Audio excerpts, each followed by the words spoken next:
Nesta análise de hoje, o foco recai sobre um dos episódios mais marcantes e letais de traição política e militar do mundo moderno, que aconteceu bem ali na turbulenta era da Guerra do Golfo.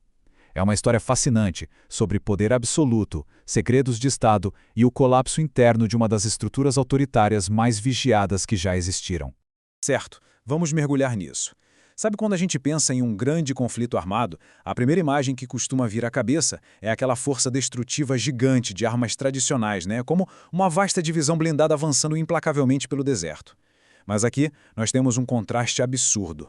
O impacto silencioso, furtivo e devastador de uma única deserção de alto nível pode abalar as estruturas de um governo inteiro muito mais do que qualquer bateria antiaérea. Um único homem, carregando segredos na mente e em documentos, transforma-se instantaneamente numa arma estratégica sem igual. Parte 1. O círculo íntimo do poder. A proximidade com Saddam Hussein. Bom, o acesso irrestrito ao líder máximo costuma criar uma bela ilusão de invencibilidade. E Hussein Kamel al-Majid não era um cara qualquer. Ele não era só mais um general numa cadeia de comando burocrática enorme.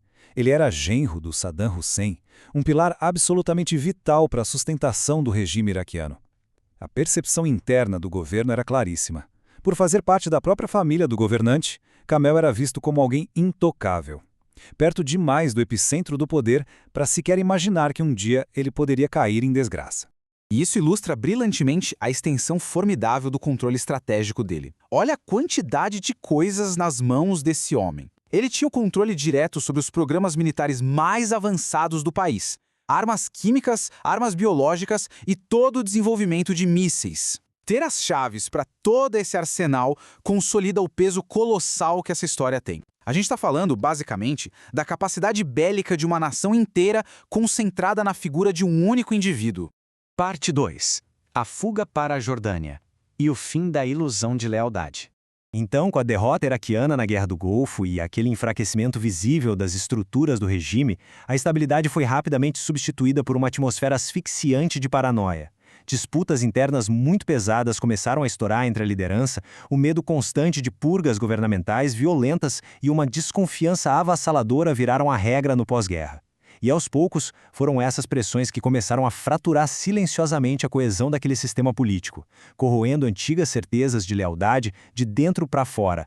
Vamos avançar e ver como isso se desenrola no tempo, porque é impressionante a velocidade com que tudo desmorona. No período pré-1995, a gente observa o poder absoluto nas mãos do regime. Mas aí chega 1995. A pressão atinge o limite e resulta no movimento chocante que paralisou a capital. A fuga inesperada de Kamel, carregando caixas de documentos secretos direto para a Jordânia. Logo em seguida, no período pós-1995, a história entra na sua fase internacional mais crítica, com o início direto da cooperação entre o desertor e os inspetores da ONU. Parte 3. Segredos revelados ao mundo. O choque internacional. Para entender de verdade a gravidade do que estava acontecendo, a gente tem que tentar olhar através da lente do próprio governo iraquiano na época. Este evento não foi visto simplesmente como uma perda militar ou uma derrota estratégica temporária. O regime considerou o ato como a pior forma possível de traição, justamente porque não veio de um soldado raso. Foi literalmente alguém da família, do círculo íntimo, entregando o coração do sistema. Um golpe fatal diretamente no núcleo de confiança. As repercussões dessas ações foram monumentais. A cooperação com a ONU trouxe dados tão detalhados que surpreenderam o mundo inteiro.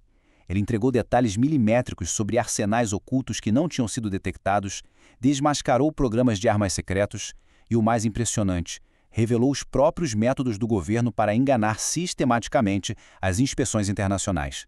Ironicamente, o que anos de buscas meticulosas não acharam, a própria família entregou numa bandeja de documentos. Isso forçou governos estrangeiros a repensarem urgentemente a real ameaça representada pelo Iraque. A imagem inabalável do regime estava ruindo em praça pública. Parte 4. A armadilha do perdão familiar. O convite para voltar. Mas meses depois do impacto dessas revelações sacudirem a diplomacia global, surge uma reviravolta inimaginável. Numa manobra muito astuta, Saddam Hussein muda o jogo e anuncia publicamente um perdão. Um convite formal para que Hussein Kamel voltasse para o país, muito bem maquiado sob a aparência de uma tradicional reconciliação familiar.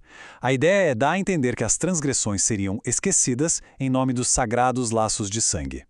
A armadilha estava escancarada. E aqui reside o dilema de suspense absoluto dessa história. Poderia uma promessa pública de reconciliação ser de alguma forma confiável? Pensa bem, levando em conta o medo de expurgos cruéis que gerou a deserção lá atrás e a natureza implacável com que o governo tratava qualquer opositor, apostar a própria vida no perdão de uma estrutura autoritária que havia sido traída daquela forma envolvia um nível de risco quase incompreensível. E o desfecho desse dilema cobrou o preço mais alto possível. Confiando na promessa, Hussein Kamel e o irmão decidiram retornar ao Iraque. E a decisão provou-se fatal de uma maneira quase imediata. Pouco tempo após cruzarem a fronteira de volta, esperando tal perdão, aquele disfarce de reconciliação simplesmente se desfez. Ambos foram rapidamente encurralados por forças leais ao regime lá em Bagdá e perderam a vida em um violento confronto armado. O fim trágico encerrou a fuga com o selo definitivo de poder do governo sobre os desertores. E por fim, a parte 5, a força da informação, o legado da deserção. Então, o ponto crucial é o seguinte: por que a gente estuda esse caso na inteligência moderna até hoje? A anatomia dele é claríssima. Começa pelo acesso privilegiado a segredos vitais, evolui para uma deserção de altíssimo escalão com repercussões imediatas. O resultado é um violento impacto geopolítico, evidenciando como a informação confidencial pode ser manejada como a arma mais poderosa de todas, desencadeando como etapa final do ciclo de poder ditatorial uma brutal vingança política. O que nos remete àquela ideia central lá do começo da nossa explanação. Em conflitos modernos, tanques e mísseis importam, mas às vezes uma única deserção interna causa mais dano que uma divisão blindada inteira. Fica estabelecido o peso esmagador que os segredos detêm sobre maquinário bélico físico. Mostra que as maiores defesas podem se tornar inúteis quando a falha está abrigada lá dentro, na própria estrutura de comando. Tudo isso levanta uma reflexão muito profunda. Quando a manutenção do poder depende do medo, existem limites para a segurança total? Um regime blindado pode de fato proteger-se dos segredos do seu próprio círculo íntimo? É uma indagação que continua desafiando o mundo moderno, nos provando de forma trágica que a maior ameaça ao império quase sempre dorme sobre o mesmo teto.